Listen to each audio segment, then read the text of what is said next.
yang ni pasal banyak garam. Nampak tak? Tu dia. Charity, banyak makan garam, hati kita jadi keras, kurang sikit. Payah kita nak terima faham. Nak faham tu payah. Benda keras. Getah adalah keras. Kita balik ke dinding tak mau melentur balik. Tak mau melentur balik. Itu bahaya dah. Itu sebabnya kita nak kena faham bahawasanya kesemua perkara. Tapi di antara empat-empat ini yang terpenting adalah garam. Antara empat-empat ni yang paling terpenting adalah garam. Garam kena cukup dalam badan.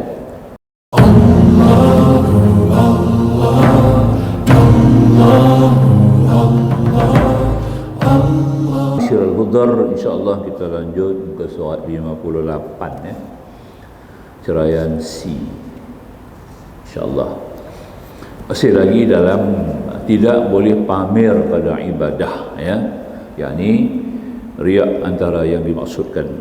Sambungan yang ketiga, hamba Allah di mana lebih luas. Ini kumpulan yang ketiga, yakni manusia dalam menyembunyikan kewujudannya. Menyembunyikan kewujudan terbagi tiga. Hamba yang ketiga, kumpulan yang ketiga, di mana lebih luas pengaruh nafsunya atas segala-galanya.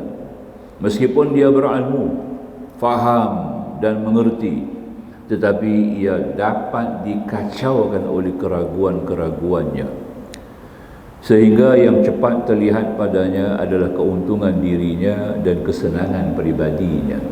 Ini tingkatan ini banyak berlaku menghinggapi terkena kepada kumpulan-kumpulan ulama, orang alim. Orang alim ni sampai peringkat yang ketiga ni lagi banyak cabaran. Sebab orang alim ni dia terdedah kepada masyarakat. Dia kena mendedahkan dirinya kepada masyarakat untuk menyampaikan ilmu, untuk terus berdakwah dan bagai-bagai. Maka dalam keadaan itu mungkin dia akan mendapat sanjungan, pujian, ya, bagai-bagai lagi lah kemudahan-kemudahan yang akan diperolehinya.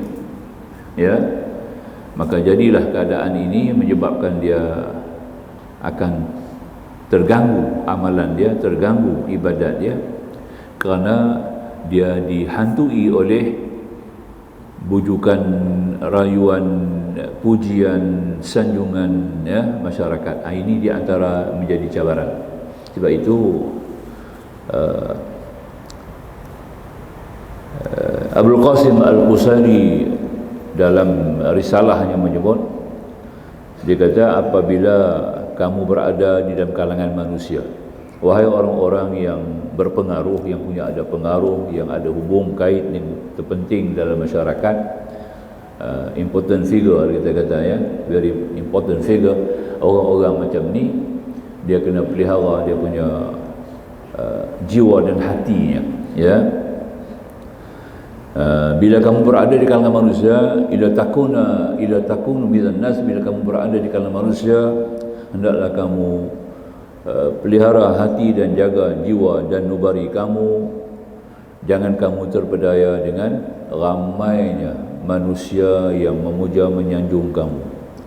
Jangan kamu terpengaruh dengan fartaghuran likashtama'hum, jangan kamu terpengaruh dengan ramainya pengaruh orang. Macam kita berceramah ke, kita mengajak ke, kita berkuliah ke, orang ramai penuh. Ini ada situasi macam tu kan ya. Ada ulama-ulama, ada ustaz-ustaz, ada penceramah-penceramah yang mendapat begitu daya tariknya begitu tinggi, ramai ya orang yang kunjung, dengar nama aja orang pakat serbu ya. Orang yang macam ni dia kena jaga dia punya hati. Fa innahum yuraqibuna zahirak, mereka cuma tengok kamu punya luar ya. Ulama ni kata, orang ramai ni tengok kamu punya luaran ya, ceramah kamu, keadaan diri kamu, pendiri kamu, personality kamu, penyampaian kamu, itu dia tengok. Fa innahu yuraqibuna batinak, sedangkan Allah melihat batin kamu. Di batin kita, di jiwa kita tu ada apa ya, terasa gah ke, terasa bangga ke, terasa ujub ke ya, terasa istimewa ke, oh ya, aku special, orang ramai macam orang suka dengar ceramah aku. Dia ada perasaan dia tu aja habis. Lingkup amalan dia semua hapus. Habis. Sedangkan dia orang alim, ya. Ilmu dia tadi ini tidak memberikan apa-apa manfaat kepadanya. Itu yang paling nak kena jaga tu. Ini maksud kumpulan ketiga ni. Hamba Allah yang ketiga ini tidak harus dapat menghilangkan keadaan tersebut dengan berbagai cara apapun saja, asal tidak terlarang dalam agama. Paling penting dia kena jaga kerana dikacau oleh keraguan-keraguannya, sehingga yang cepat terlihat padanya ada keuntungan dirinya dan kesenangan pribadinya. Nah, ini pernah jadilah dulu satu tempat, satu kawasan, satu daerah, ya, di kita lah, di negara kita ni lah, di mana dia ni seorang alim, ya, mujarab doanya, berkat doanya, orang minta bawa ayak jampi, dia buat jampi ayak, orang pun minum, sembuh sakit, banyak masalah selesai, angkat tangan doa lagu ni mustajab, ya. Sehingga dia jadi dia dikerumuni, sentiasalah orang duk cari dia pagi petang siang malam. Orang alim ni, orang alim. Ini cerita orang alim, ya, yang sangat-sangat alim. Akhirnya sampai kepada peringkat dia sudah merasai megah dirinya, merasai ujub dirinya, dia dapat rasa dia punya kelebihan tu sudah menonjol, ya, menonjol kelebihan dia. Maka mulalah dia mencari kepentingan untuk diri dia sendirilah. Jadi itu yang punca sampai orang nak menikah pun bawa anak mai jumpa dia, bawa anak dara mai jumpa dia, nak menikah kan, minta tuan guru tolong doa anak gadis ini supaya jadi isteri yang salihah. Dia pun doa, banyaklah yang bagus, alhamdulillah. Lama kelamaan dia suruh tinggal kat dia pula.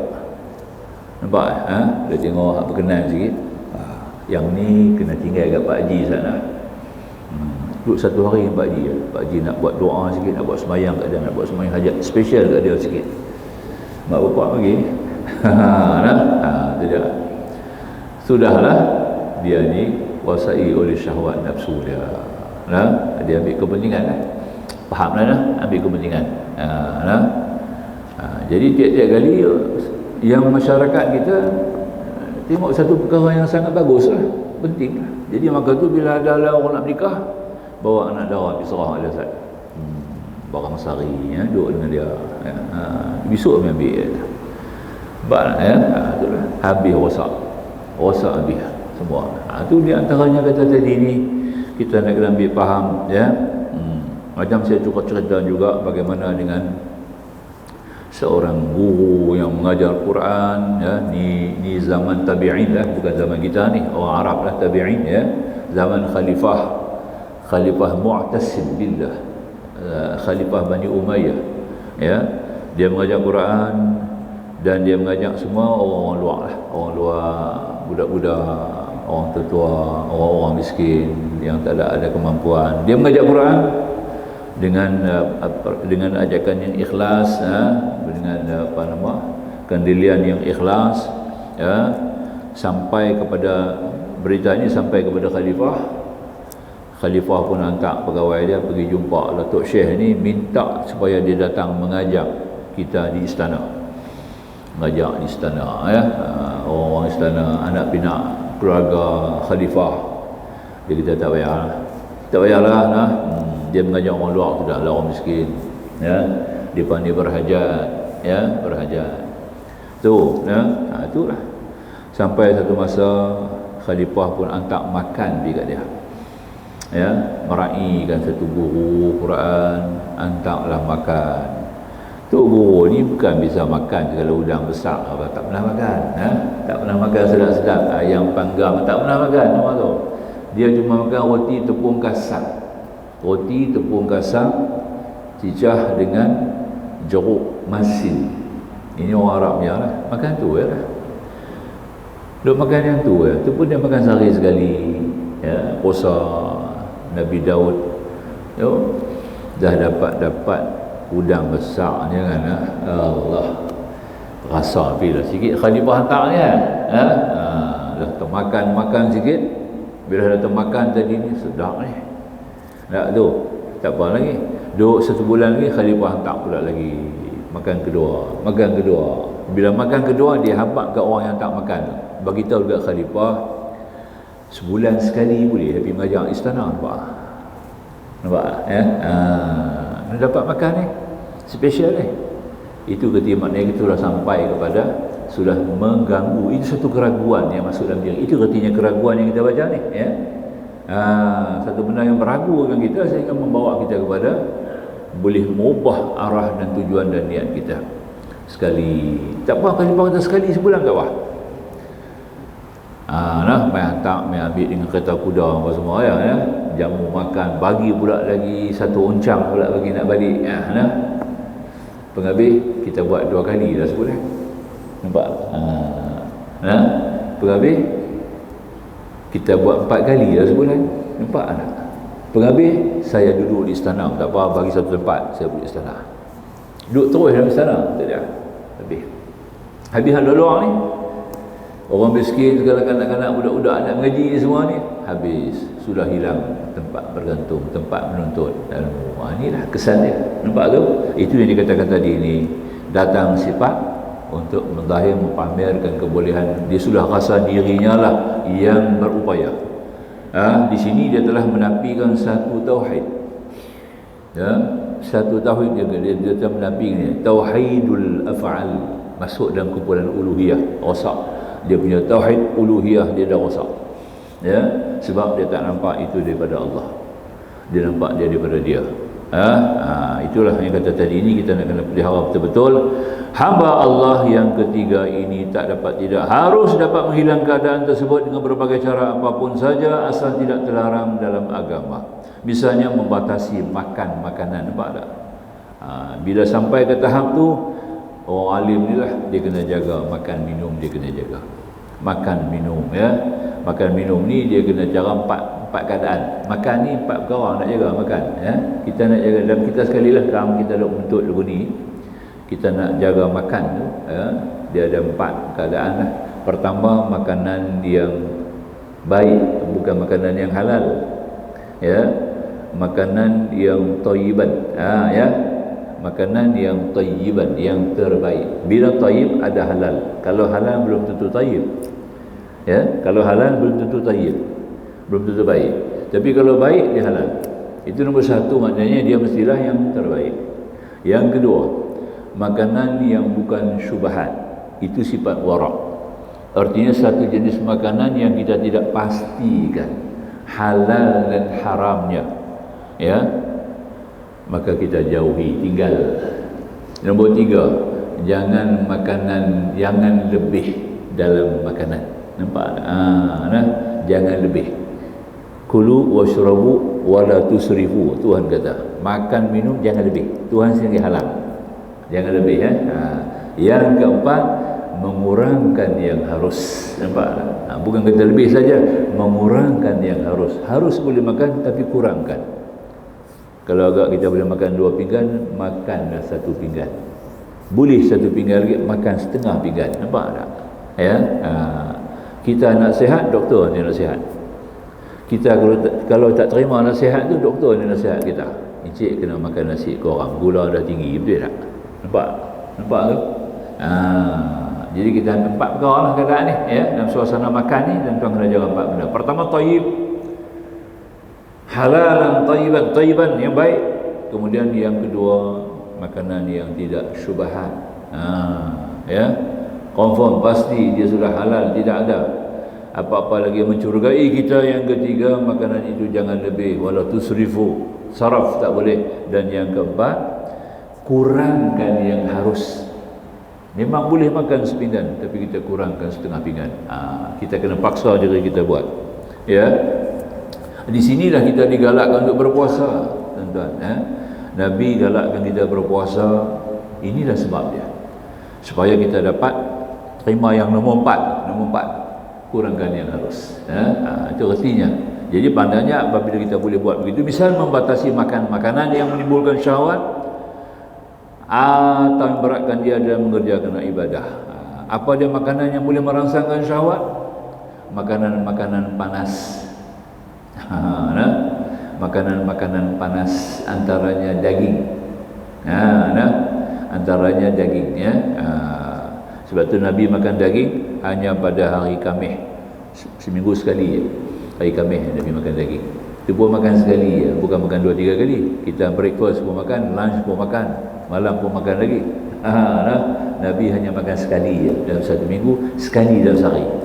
Dan dalam dia punya dalam volume yang kecil, dalam keadaan yang sedikit, bukan banyak, ya. Hanya sekadar merasai, ya, bukan kata sekadar makan dengan kenyang. Itu beza ya Rasulullah SAW, ya. Itu pentingnya. Dalam tarekah saya dah cerita, dalam tarekah Naqsyabandi dan Samaniyah pun sama juga, di mana 40 hari kita nanti khilwah, suluk, dia panggil suluk lah. 40 hari kena suluk dalam tarekah. Yang tabligh dia buat tu, dia ambil pada sini, ya. Tapi dia punya cara tak betul, kaedah dia dah lari jauh, ya. Yang betulnya, asalnya dia kena 40 hari ini berkhilwat, bersuluk di bawah satu bimbingan guru yang mursyid lagi murabbi. Nampak tak? Itu dah. Guru yang mursyid ni makna kita, dia boleh scan kita, dia boleh nampak, scan hati perut kita tu, perangai kelaku kita tu dia boleh scan. Itu kita panggil mursyid dia. Kemudian dia murabbi ni sebagai seorang ayah, sayang kepada anak, nampak tak? Sayang, dia buat semua dengan kasih sayang. Itu murabbi, ya. Betul. Kemudian dia kena mujahid, dia kena bersungguh-sungguh monitor anak murid dia ni, ya. Ini yang kita kendaki. Kemudian barulah kita dapat mengikuti kuliah suluk dia panggil suluk 40 hari. Kalau di sebelah Turki dia panggil zawiyah, ya. Kalau sebelah Iraq, di sebelah Mesir dia panggil rabitah. Tempat yang kita nak suluk tu 40 hari itu di rabitah ataupun di zawiyah, ya. 40 hari itu, 20 hari yang pertama tak boleh makan daging, stop. 20 hari pertama stop totally. 20 hari tak boleh makan daging, semua jenis daging tak makan. Macam vegetarian lah, macam makan sayur, ya. Itu je. Boleh telur susu apa boleh minum, ya. Bukan ikut lagu vegetarian, lagu Brahmi punya vegetarian tu sampai susu, sampai telur tak boleh makan, ya. Unsur-unsur yang daripada yang bernyawa tak makan. Kita dia bawa hanya benda yang boleh merangsangkan syahwat tu, macam daging. 40 hari stop. Lepas 40 hari baru makan daging, diangkat balik syahwat kita. Syahwat tu dah turun dah, jatuh, diangkat balik lepas 40 hari. Ini kaedah yang berjalan dalam tarekah Naqsyaband, dan juga tarekah Samaniyah. Itu yang saya ikuti. Jadi maknanya kita dah mengalami dan kita dah ikuti suluk tu, maka ada kesannya. Dan barulah kita dapat dalam masa 40 hari itu kita didawamkan dengan zikir yang ditentukan oleh si mursyid tadi, guru. Mursyid tu akan tentu, bukan semua orang. Macam kita masuk wad, kan, kita masuk wad bawah kawalan seorang spesialis, betul tak? Orang sakit, dia kena masuk hospital, dikawal oleh seorang spesialis. Spesialis itu akan tentukan jenis makan dia nak makan, betul tak? Ya, berapa banyak kuantiti dia makanan itu, bila nak makan, banyak mana nak makan. Macam itulah si murabbi, guru tadi yang kita murabbi itu, dia akan bimbing kita. Hang kena zikir sekian banyak, sebab penyakit hang yang ini, dia boleh kesan penyakit. Dia ni banyak sangat sifat sombong, terlalu tebal dia punya sombong. Ya Allah, nak potong sombong tu yang karat tu, ya. Bal rana ala qulubihim, ron tu ron minyak. Rupanya kat kita pun ada ron, ya. Kat kita ada ron lah, ya, ron. Al-Quran sebut awal-awal lah, belum lagi, ya. Petrol station bagi tahu kita dah kenal ron. Al-Quran bal kalla bal rana ala qulubihim. Dia ada saktah tu, kena baca saktah itu. Kalau tidak rosak makna. Ron tu karat, ya, dia adalah mengkaratkan kita punya jiwa, mengkaratkan kita punya hati, mengkaratkan kita punya iman, mengkaratkan kita punya fikiran. Nampak tak? Itu ya. Jadi orang tu kita nak kena cuci dia, proses. Maka tak dapat tidak, kita dapat kesan daripada situ. Bila kita kurangkan daging, nombor satu sekali daging. Siapa dia tekan daging? Yang lain tidak. Makanan daging tu paling utama sekali. Itu dia lah. Maka tak dapat tidak, Nabi Allah Adam AS tak makan daging. Sampai Nabi Idris tak makan daging. Ya, sampai Nabi Nuh tak makan daging. Nabi Nuh pun tak makan daging. Nabi Ibrahim, Rasul yang pertama makan daging. Nampak tak? Baru turun sampailah Nabi kita Nabi Muhammad sallallahu alaihi wasallam. Ya, Nabi Allah Adam, Nuh, Hud, nampak? Idris, 4 orang ni tak makan daging. Hum Adamun Idrisun Nuhud Dumak dalam Barzanji kan kita baca. Dia susun dia elok kan. Ya. Jadi 4 rasul ni tak makan daging. Sebab tu umur dia panjang. Panjang 800 tahun, 950 tahun, 1000 tahun tu Adam, 950 tahun Nuh, nampak? Hud 800 tahun ya. Idris hidup terus. Sekali mati dia mati juga, dia matilah Idris ni. Idris ni matilah. Sebab dia suruh malaikat maut cabut nyawa dia. Kan? Tak boleh. Malaikat maut kata tak boleh. Kalau kau cabut mati, kamu dah habis lah. Tak ada lagi dunia pada kamu lagi. Minta izin Allah. Cuma nak rasa, kata. Bukan nak mati betul. Saat ni bagi hidup balik tau. Nah. Maka dimatikan dia lah. Memang kaedah dia sudah melalui proses mati, perpisah roh dengan jasad. Ya. Kemudian dikembalikan roh dia balik. Kembali roh balik kedua, bukan berduduk di dunia lagi dah. Betul tak? Kita kalau kembali roh kita kali kedua, bukan duduk di dunia lagi, kembali pada alam barzakh, masuk kubur. Dan balik kita roh punya roh itu balik kepada kubur kita. Akal kita, roh kita masuk balik dalam kubur. Ya, bukan hilang. Itu bila ditanya, Umar tanya Rasulullah, orang mati ni dia punya roh akal patah balik, masuk balik ke dia? Umar bertanya kepada Rasulullah, ya Rasulullah kata, bila kita mati, kita masuk alam barzakh, roh dan akal kita balik mari ke kita, patah balik ke kita, seperti kamu di dunia ini, Nabi kata. Nampak? Duduk melembung dia, tak angkat kepala Umar ya. Begitu punya takut dan ngeri. Itu dia. Itu kita nak ambil faham. Jadi makanya apa yang kata tadi ini kita sudah kembali. Jadi pendek kata 4 orang Rasul tak makan daging. Lepas tu panjang umur. Mari Nabi Ibrahim start mula makan daging, umur dia 100 lebih. 140 lebih umur dia. Mangkat Nabi Ibrahim. Sampailah kepada Nabi kita Muhammad ya, 63 tahun. Paling mudah antara semua Rasul yang meningkat, yang mangkat. Itu. Ya. Itulah. Jadi orang yang banyak makan daging ni pendek umur. Betul ke? Tak, jangan salah faham lah. Jangan salah faham lah. Dia boleh dengan berkata pula makan daging pendek umur. Nanti kita pacar begitu payah pula. Serta abang begitu nanti yang diam-diam di rumah ni balik kata jangan makan daging tu. Ustaz kata pendek umur. Saya tak kata apa. Dia buat andaian. Kejauh kan? Kita abang siap dah. Ya, tu. Saya ada seorang saya panggil Tok Long saja lah, Tok Long ya. Tok Long umur dia 108. Makan daging seminggu saya ingat 2-3 kali dia makan daging. 108 hidup. Tu lah. Tapi dia ada makanan lain, makanan sampingan lain yang membantu dia, nampak tak? Yang sama-sama membantu dia, yang menolong dia, yang menyebabkan dia makan daging tidak memberi kesan begitu berat kepada dia lah. Ada makanan-makanan lain sampingan yang kita kena makan lah. Nampak tak? Itu kena tadi ni. Kita orang Melayu kaya lah dengan ulam, pualam ya. Akak ni macam-macam ya. Kita orang Melayu ni rajin lah dengan perkara tu kan. Tu orang Arab dia kurang ni tu. Dia tak ada yang tu. Ya, spices ni dia kurang.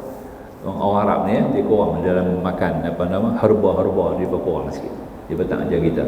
Sebab tak ada kawasan daerah negeri dia tak ada benda-benda ni. Ya, tu dia. Dia tak kenal kan. Baik, jadi masuk kita kepada apa yang kita baca tadi. Pertama, dia kena kawal makanan menimbul syahwat atau memberatkan dia dalam mengerjakan ibadah. Di samping juga harus membatasi. Mengerjakan ibadah ni berat, dia kena kurang gula. Kenapa kita jadi berat buat ibadat? Kerana gula. Kita kalau minum banyak makanan-makanan yang manis, menyebabkan kita jadi lemah, segan dalam berbuat ibadat. Itu punca dia, nampak tak? Cukup bagus. Cukup bagus. Memang betul, dia tak lari dengan pendapat sains. Itu orang banyak makan gula terlalu hyper, dia jadi hyper, hyper aktif, tapi kalau dia ada penyakit, dia bukan hyper aktif lagi. Itu dia akan makan tenaga gizi dalam badan kita. Gizi badan kita dia akan makan, maka kita jadi lemah, kita jadi segan buat ibadat. Itu sebab orang buka puasa jangan banyak makan manis. 1 jam ayam sarbat tu dia. Saat ni semayang dia duk cari hak 8, tak cari 20. Nampak tak? Itu sebab kita cari 8 kan. Patutnya kena cari 20 lagi banyak. Lagi banyak ibadat tu ditambah tapi jadi kurang. Jadi ibadat jadi lemah. Itu faham. Betul Satu lagi, kita akan ganggu kita punya ingatan. Banyak makan benda-benda masak, ganggu kita punya ingatan. Ini kena tahu ni terapi dia tu, boleh banyak makan daging, syahwat kita tinggi, kita payah nak tumpu sebab dia akan sentiasa mengganggu nafsu. Tiga komponen yang sangat mengganggu kita. Pertama sekali syahwat, kedua nafsu, ketiga hawa. Tiga inilah yang mengganggu kita sehingga kita tidak ada payah kita nak khusyuk dalam solat kita. Itu satu. Bila kita banyak makan gula, ini menyebabkan kita akan jadi lemah untuk beribadat, malas. Nampak tak? Itu dia. Tuhan tu juga kan, semut bila dia masuk, dia kena gula, dia masuk dalam talam yang ada gula, dia kan boleh keluar lah. Dia duduk tang tu, dia mati tang tu lah. Dan yang ketiga, kita buat ibadat, kita punya ingatan tak boleh tumpu. Hafal, orang nak hafal Quran, nak hafal hadis, nak hafal hukum hakam masalah, jauhkan daripada benda asam, masam. Bukan zat asam. Zat asam oksigen penting. Dia kata masam tu tak boleh. Benda masam kurang. Jorok-jorok ni kurang-kurang lah. Bukanlah tak boleh makan, jangan makan banyak jorok-jorok. Itu paling dua. Okey. Dan yang akhir sekali, kita akan jadi kita akan jadi keras hati. Terlalu banyak keras kita punya hati, payah lembut, payah faham. Yang ni pasal banyak garam. Nampak tak? Tu dia terapi. Banyak makan garam, hati kita jadi keras, kurang sikit. Payah kita nak terima faham. Nak faham tu payah. Benda kerai, getah adalah kerai. Kita balik ke dinding tak mau melentur balik. Tak mau melentur balik. Itu bahaya dah. Itu sebabnya kita kena faham bahawasanya kesemua perkara, tapi di antara empat-empat ini yang terpenting adalah garam lah. Antara empat-empat ni yang paling terpenting adalah garam. Garam kena cukup dalam badan. Barang kena cukup dalam badan, tuan-tuan. Kurang tak boleh, lebih tak boleh. Dia kena cukup dalam badan. Nampak ya? Sebab tu kita punya apa juga kita perhati tengok dalam diri badan kita ni, dia akan merasa masin. Orang punya peluh masin, sihatlah. Kalau peluh tu tak masin, tak sihat lah. Orang darah tinggi, banyak peluh tak masin. Kurang masin. Itu dah. Baik. Sambung lagi. Dan tentulah hamba Allah ini selalu mendapat pembinaan daripada gurunya yang alim dan arif. Dia harus menyadari bahawa ia membatasi dirinya daripada masyarakat, bukan berarti kerana niat menjauhkan diri pada masyarakat, tetapi adalah untuk mencari ketenangan, ketenteraman. Ini kita panggil uzlah. Ni orang nak rawat ni penyakit yang kita tadi ni, nak tolak riak. Riak, nak tahu tak, riak ni kita kurangkan pergaulan. Dia panggil uzlah. Paling penting tuan-tuan, uzlah ni paling penting. Ya, paling penting. Boleh kan? Uzlah menyisihkan diri. Berkata Syekh Abdul Abbas Al-Mirsi, man ahabba az-zuhura fahuwa 'abdu zuhur, wa man ahabba al-khafa fahuwa 'abdul khafa, wa man kana 'abdallahi fasawa'un 'alaihi az-zaharu aw akhfah. Barang siapa yang cinta pamer ni orang yang suka menunjuk-nunjuk. Cinta pamer ni artinya orang yang suka menunjuk-nunjuk, show off, maka ia adalah hambanya budaknya. Dia akan jadi hamba pamer, hamba riak, murok, dia panggil murok. Orang yang suka menunjuk, dia akan jadi hamba kepada sifat dia sendiri, sifat menunjuk-nunjuk tu. Itu yang barang siapa cinta pada menyembunyikan diri, menjauhkan diri pada masyarakat tanpa tujuan menghampirkan diri kepada Allah, maka dia adalah budaknya. Kalau kita uzlah, jauh daripada masyarakat, tapi bukan kerana Allah, bukan kerana Allah, berbeza. Sebab tak, macam Umar, saya cerita banyak kali dah, sejak Umar ni dalam pergaulan dia begitu banyak sekali, pergaulan pengambil sekali, dia cari tak ada apa benda yang faedah bagi aku ni untuk campur dengan bar ni. Arab Quraisy, kafir Quraisy yang dia keliling, dia duduk sanjung, dia duduk puja, dia yang bersama-sama dengan dia, yang menemani dia, apa semua tu. Dia kata, aku duduk dengan apa ni tak ada beri faedah. Nampak tak? Aku nak pergi Kaabah, aku nak pergi tawaf. Nampak? Nak mendekat diri kepada Allah. Dia tahu Tuhan tu, masa tu dah ada dah istilah Allah sudah jadi biasa dalam kalangan masa Arab. Bukan satu kalimah baru. Jadi aku nak jauh daripada perempuan ni, aku nak bercampur dengan apa, aku nak duduk di Kaabah, aku nak tawaf. Nampak tak? Artinya mendekat diri kepada Allah. Jadi uzlah mestilah kerana Allah, jangan uzlah kerana ada sebab lain. Kita sejarah dulu masa PKP tu uzlah juga lah. Dia tak? Uzlah pasal apa? Pasal penyakit. Tak mau penyakit dia. Uzlah tu tak pakai. Uzlah tu untuk kepentingan duniawi saja, untuk kebaikan duniawi saja, tidak lebih. Dia tak mau macam tu. Dia nak uzlah ni kerana kita nak menumpukan makrifah kita, qurbah pendekatan kita, amalan kita, ketaatan kita kepada Allah. Yang kita minta, Allahumma a'inni ala zikrika wa syukrika wa husni ibadatik. Yang ni dah dia. Allahumma inni ala zikri, ya Allah kau tolongkan bagiku, tolong aku untuk mengingatimu. Nampak? Wa syukri, untuk mensyukurimu. Wa husni ibadati, untuk perindahkan ibadat kepadamu. Jangan tambah taat tau. Ada orang baca doa ni tambah taat. Dia tambah taat. Nabi tak betul, dia lagi pandai daripada Nabi. Ini hadis Nabi ni. Allahumma inni ala zikrika wa syukrika wa ta'atika wa husni ibadatik. Dia tambah wa ta'atika pula dah. Nampak? Lingkup habis dah doa tu. Tak ada kena-mengena. Nampak? Taat tak masuk. Dia suruh perindahkan ibadat. Ya Allah, kau tolong aku. A'inni, tolong bagi aku untuk mengingati kamu. Ingat kepada kebesaranmu, ingat kepada kemurahanmu, ingat kepada kerahimanmu, nampak? Ingat kepada keampunanmu. Ini yang kita kena ingat banyak. Betul ya? Wa syukri, dan mensyukuri kamu. Syukur di sini artinya perbanyakkan amalan ibadat-ibadat sunat seperti sembahyang sunat. Ini artinya ya. Wa husni, dan indahkan ibadat kepada kamu. Ibadat aku ni bagi indah. Maka dia jangan buat taat. Banyak saya tengok imam-imam kalau baca doa dia buat ta'atika. Dia tak tahu yang tu hadis tu. Hadis Nabi itu baca dia punya makna, tengok makna dia dulu, tafsiran dia, baru kita faham ya. Jangan tambah wa ta'atik Kalau ada orang tambah, saya dan boleh tegur lah. Tu imam nanya bukan boleh tegur kan, dia marah kita. Nampak?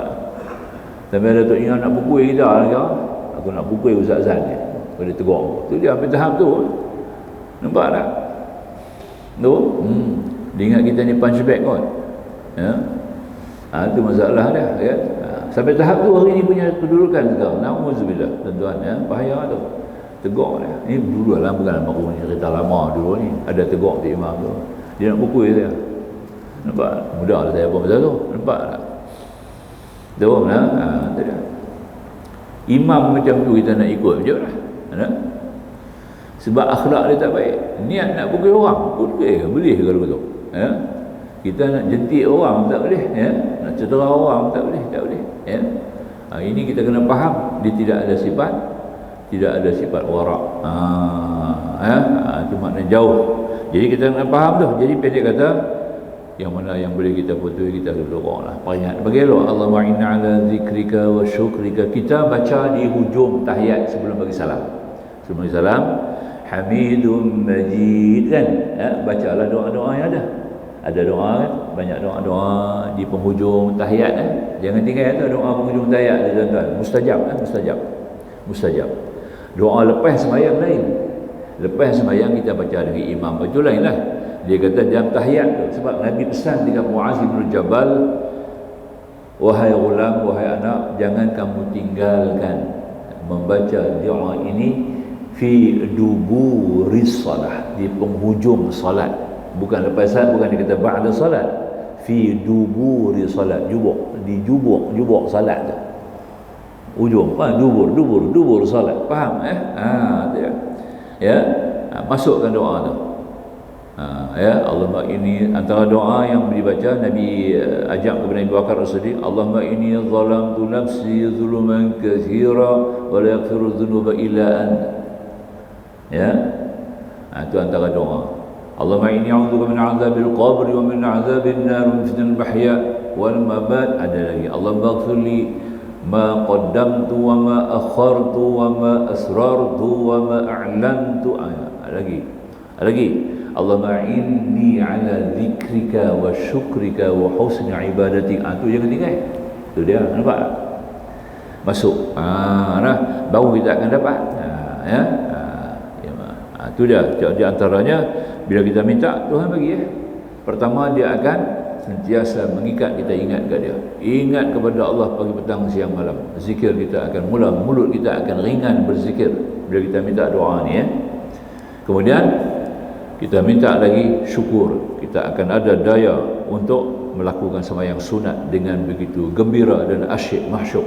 Dan yang keempat, yang ketiga, kita akan cuba memperbaiki ibadat kita. Aku duk sembahyang selama ni, nak kena perelok balik, tang mana nak tambah, tang mana nak perkemas, tang mana nak perelok. Dia mari akan datang satu dorongan dalam diri dia nak buat. Doa ni punya penting doa ni, penting sangat. Baik. Jadi makanya kata musannif yang disebut tadilah. Dan katanya lagi di sini, dan barang siapa yang berta'abud kepada Allah dengan tidak pamer dan riak, maka sama saja padanya apakah Allah akan menonjolkannya sehingga merupakan hamba Allah menjadi teladan bagi umat, atau Allah menyembunyikan dia. Yang nombor 3 ni bagus. Jadi 3 ni dia mengikut Syekh Abdul Abbas Al-Mirsi. Ni ulama ni dulu dalam tahlil ada nama. Dulu kitab nama tahlil. Orang buat tahlil arwah. Dalam tahlil dia orang sebut nama dia. Abdul Abbas Al-Makki, Abdul Abbas Al-Mirsi. Masuk dalam doa tahlil. Summa ila arwah, summa ila ruhi. Nampak dah? Al-ulama al-amilin wal-arifin. Syekh Abdul Abbas Al-Makki, Syekh Abdul Abbas Al-Mirsi. Doa tahlil dulu dari mana ada lah. Dia bersebut nama-nama ulama. Ni nama dia punya hebat ni ulama ni, dia punya hebat. Tu. Jadi makanya demikian pengertian kalam hikmah di atas. Apabila kita dapat mengamalkannya, maka kita akan bahagia di sisi Allah dan termasuk dengan golongan hamba-hambanya yang muttaqin dan mendapat kesudahan yang baik di sisinya. Doa satu lagi yang bagus untuk nak tolak riak ni, iaitu doa yang ada dalam ayat Al-Baqarah pada ayat akhir 286. Rabbana la tu'akhizna in nasina aw aqta'na Rabbana wa la tahmil 'alaina isran kama hamaltahu 'ala alladhina min qablina Rabbana wa la tu'ammilna ma la taqata lana bih wa'fu 'anna waghfir lana warhamna anta maulana fansurna 'alal qaumil kafirin. Doa ni tentang kerap baca. Saya dah sebut tu 11 ayat kita baca kan sehari semalam. Inilah tujuannya. Yang kata tolak orang yang baca Al-Baqarah dalam rumah, syaitan akan lari tak duduk dalam rumah. Oh, nak baca panjang lah Ustaz. Oh, 280 ayat. Nah, bukan semua orang mampu nak baca dulu tu. Ambil 11 ayat saja. Ayat 1 sampai ayat 5, ayat 255, 256, 257, 284, 285, 286. 11 ayat. Ambil yang tu 11 ayat kita baca ni, dia akan hilang. Syaitan tak duduk dalam rumah. Syaitan apa tu dalam rumah? Yang tu orang tak tanya pula dah. Tak pernah orang tanya syaitan apa. Termasuk dengan dia segala syaitan, dia tak baca. Dia sendiri pun syaitan juga. Tak baca. Betul tak? Sebab Quran kata minal jinnati wan nas. Jin dan manusia boleh jadi dia sendiri termasuk. Jadi bila dia baca 11 ayat ni, syaitan dia tu hilang. Nampak tak? Nampak tak? Antaranya hilang kemalasan, malas. Sebab malas ni kerja orang munafik. Idza qamu ila salah qamu kusala, Tuhan kata. Yura'unan nas. Nampak tak? Bila dia berdiri sembahyang, dia berdiri dengan malas. Nampak tak? Dia berdiri dengan malas. Itu syaitan tu. Itu syaitan lah. Nampak tak? Jadi bila kita amal ayat ni, dia buanglah penyakit malas tu. Nampak? Itu syaitan.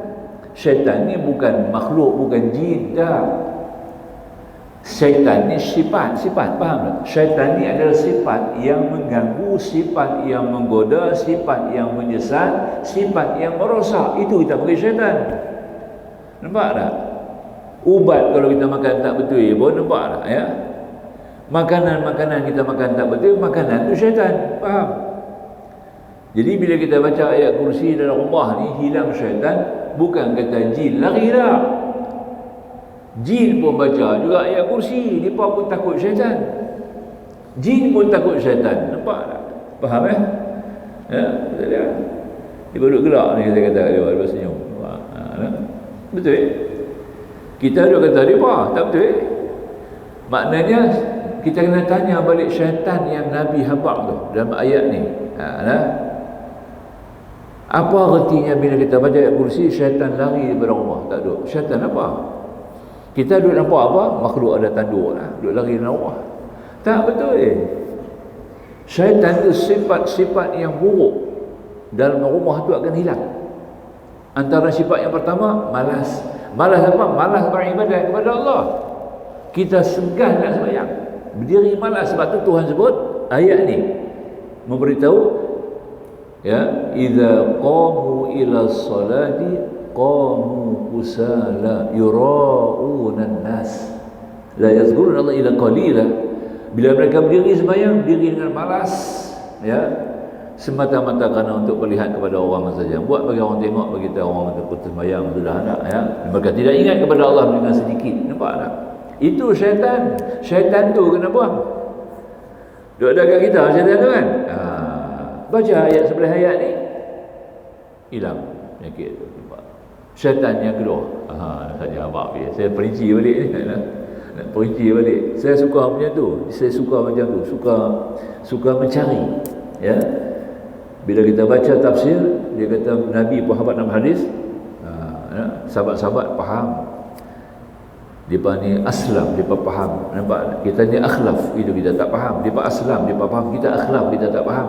Susah, kena terang. Jadi tuan-tuan sekarang akhlaf, saya kena faham.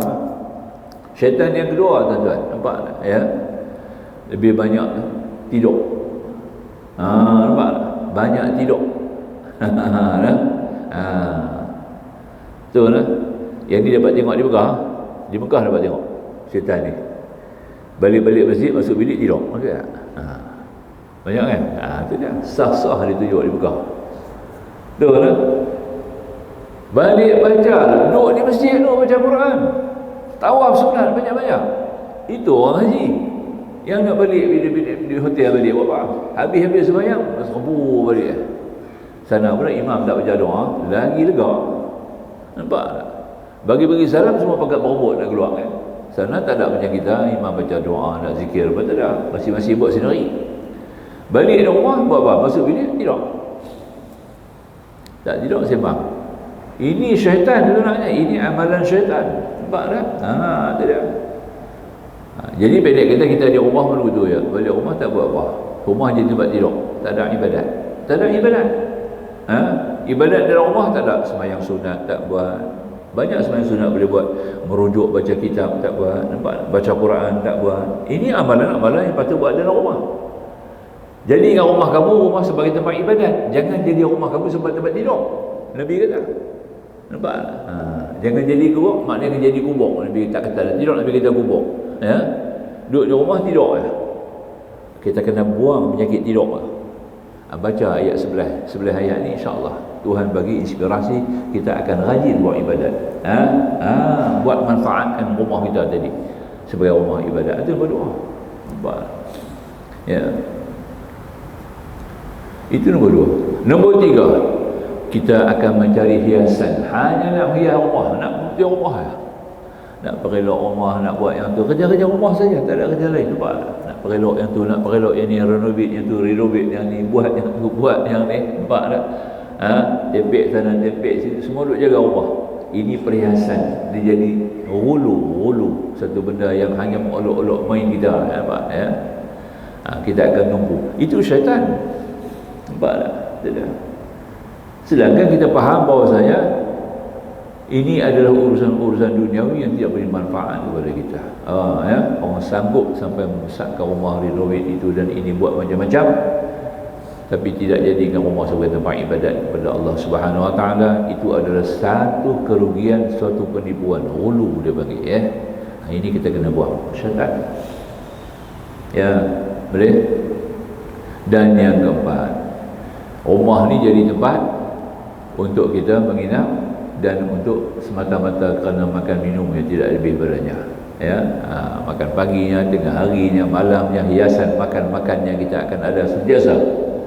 Ya, cuba kita baca sebelah ayat. InsyaAllah Allah bagi inspirasi. Kita akan puasa sunat, kita akan jaga puasa sunat, kita akan lebihkan puasa. Keluarga dalam satu rumah yang banyak berpuasa, rumah itu penuh berkat.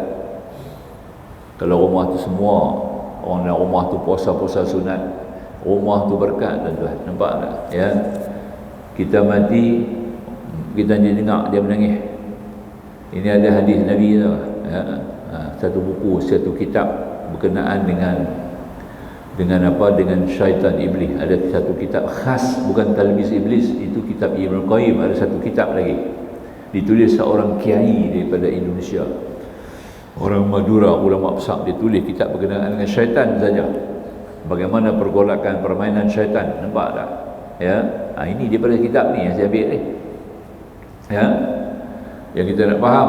Jadi pendek kata, dalam rumah kita tadi ni, bila kita banyak bersembahyang, kita banyak berpuasa sunat, dia punya berkat tu lain. Keberkatan rumah itu maknanya bila kita mati, rumah tu dia menangis. Kalau Allah nak izin, kita boleh dengar ya, apa orang meraung sangat ni. Pasal orang rumah tu nak keluar rumah tu, nak tinggal rumah. Sebab tu kita sunat masuk rumah sembahyang, nak keluar rumah pun sunat sembahyang. Sunat masuk rumah, sunat keluar rumah. Mana orang buat? Jarang orang buat. Bukan jarang, orang tak tahu. Ya, sunat masuk rumah ni tuan-tuan balik saat ni, balik rumah saat ni ya. Pasal kita pergi satu tempat, kita balik satu rumah, balik ke rumah kita, dia patut dia kena sembahyang. Nampak? Ya, bukanlah tahiyatul rumah pula. Takut lebih tambah pula kan. Ustaz Hasan kata tahiyatul bait. Kata orang lah. Tidak lah. Bukan. Ya. Sebab rumah nak sambut kita. Rumah tu sambut kita kudum. Nampak? Ya. Dia muliakan kita. Kita muliakan dia, dia muliakan kita, tuan-tuan. Masuk sembahyang sunat dukhulul manzil dia panggil. Sunat masuk rumah. Aku sembahyang sunat masuk rumah. Boleh sembahyang dengan sembahyang apa pun lah. Bukan kata mesti niat masuk rumah aja. Masuk dengan sembahyang sunat duha boleh. Dan ni balik sembahyang sunat duha tu. Sunat duha tu jadi sembahyang masuk rumah juga. Boleh. Kalau kita tak buat di masjid. Nampak? Kena cerdik lah semua tu. Begitu. Ataupun kita nak ambil ayat semayang, kita nak baca Quran, pergi ambil uduk dulu. Ambil uduk, terus semayang sunat uduk. Pun jadi juga boleh. Pendek kata, apa juga bentuk semayang yang kita semayang, awal-awal masuk rumah, jadilah semayang tu sunat masuk rumah. Kalau kita nak khususkan, lagi baiklah. Aku semayang sunat masuk rumah kerana Allah. Berkat. Tidak. Memang berkat. Bila kita meninggal, menangis rumah tu.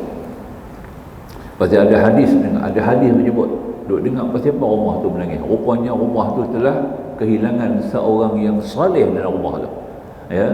Masjid kita tak perasan lah. Kau ada tu imam ke, pengurusi yang soleh, pengurusi soleh. Bukan pengurusi nama soleh dah. Pengurusi yang soleh. Bila dia mangkat meninggal, masjid menangis. Nak buat lagi. Masjid tu dia menangis. Kalau Allah izin kita boleh dengar. Tuhan nak bagi dengar. Betul lah. Macam tu punya penting. Nak kena jaga tu. Ya. Kenderaan kita nak bawa kereta tu menangis. Dia bawa kereta pergi masjid sembahyang jemaah, bawa kereta pergi mengaji. Itu dia. Nampak tak? Kereta tu dia menangis bila mati tu. Itu dia nak buat lagi. Kita tak perasan. Itu ada hadis. Nanti satu hari saya bawa kitab. Ya. Kita baca, tengok hadis-hadis. Dia bawa semua dengan hadis, bukan dengan pengalaman-pengalaman ulama dah. Ya. Semua ada hadis. Ya. Itu. Ya. Baik. Ni meja ni kita mengaji. Meja ni dia menangis. Kalau orang alim tu meninggal, nampak tak? Dah menangis. Kehilangan satu orang yang kuat. Ini bila kita baca ayat kursi dan kita baca Al-Baqarah yang sebelah ayat dalam rumah ni, syaitan-syaitan ini semua akan hilang. Kita ringkaskanlah, kita dah benda besar tu penting ya. Itu kita tadi amalkan. Dan yang hujung tu penting. Rabbana la tu'akhizna in nasina aw akhtana. Yang ni lah yang nak bagi hilang riak. Riak baca itu. Ya. Riak ya. Sebab tu lepas sembahyang masuk zikir tu. Kan dah sembahyang dan dia orang nak tak baca lah, nak peringkat ya. Zikir-zikir lepas sembahyang. Kalau zikir lepas sembahyang kena masuk tu. Ya. Habis kita baca Fatihah, kita ambil wa ila hukum. Kena pegang dulu sebab dia Ismul A'zam. Rahman Rahim tu Ismul A'zam. Dia kena mula Ismul A'zam dulu. Kemudian bawa ayat kursi. Ya. Lepas ayat kursi ambil lillahi ma fis samawati wa ma sampai wa'fu 'anna waghfir lana warhamna anta maulana fansurna 'alal qaumil kafirin. Baru komplit. Nampak tak? Kemudian baru ambil pula syahidallah. Ali Imran. Kemudian laqad ja'akum. Nampak tak? Kemudian baru qul wallah 10 kali atau 11 kali. Zikir tu panjang lah semua tu. Penting subuh, asar. Penting maghrib. 3 waktu ni kalau boleh bawa lah. Amalan ni sekarang penuh ya. Tapi biasanya tak lah. Subuh pun kurang ni kita ada kuliah, kita tak perpanjang ada zikir tu. Kuliah ni lebih penting lagi, lebih besar lagi dia punya martabat. Tak kena jaga tu. Jadi pendek kata tuan-tuan amal lah. Ayat ujung 286 tu tuan-tuan amal lah ayat tu 285 286 amal ayat tu insya nak buang riak, nak tolak riak baca lah hari-hari, nak tidur malam baca sebelah ayat ni ya. Itu dah lepas sembahyang sunat duha baca sebelah ayat ni. Tidak adalah syaitan dalam rumah, termasuk syaitan yang ada pada kita akan hilang insya-Allah. Tuan-tuan boleh nampak, ramalkan 14 hari boleh tahu, dalam 14 hari baru boleh tahu lah. Awal-awal ni kita tak nampak, 14 hari tuan-tuan boleh nampak ya. Dia punya perbezaan dalam rumah kita tu boleh nampak. Kita dah nampak, kita seronok nak buat lagi. Itu dah. Baik, sambung sikit lagi Bahkan dia kata musannif, demikian pengertian kalam hikmah di atas. Apabila kita dapat mengamalkannya, maka kita akan bahagia sisi Allah, termasuk golongan hamba-hambanya yang muttaqin dan mendapat kesudahan yang baik di sisinya. Inilah maksud firman Allah Ta'ala dalam Quran, tilka ad-darul akhiratu naj'aluha lilladzina la yuriduna 'uluwan fil ardi wala fasada wal 'aqibatu lil muttaqin. Kampung akhirat itu kami anugerahi kepada mereka yang tidak ada maksud dan kehendak pada ketinggian yang tidak baik dalam bumi dan bencana di permukaannya. Nampak tak? Dan kesudahan yang baik adalah buat orang-orang yang memelihara dirinya dari segala sesuatu yang tidak dapat menguntungkannya di sisi Allah. Itu dia lah. Al-Qasas ayat 44. Akhiratnya untuk siapa? Untuk mereka yang tidak mencari kemegahan di dunia, untuk mereka yang tidak cari nama di dunia, untuk mereka yang tidak mencari kemasyhuran di dunia. Tak payah. Tu, ini untuk mereka yang demikian akhirat tempat dia. Jadi akhirat itu, kalau kita nak nikmat akhirat, inilah tuan-tuan, kita kena buang. Antara yang paling kita kena buang, dia kata ada 5 sifat. 5 sifat besar, tuan-tuan kena rawat. Kita ulang banyak kali dah benda ni, tapi saya ulang balik lah untuk tuan-tuan segarkan balik ingatan kita. 5 penyakit yang kita kena buang, barulah kita akan jumpa Allah dengan redha, dengan pengampunan dan dengan maghfirah dan dengan rahmat. Ya. Yang pertama sekali, tuan-tuan kena buang sifat riak.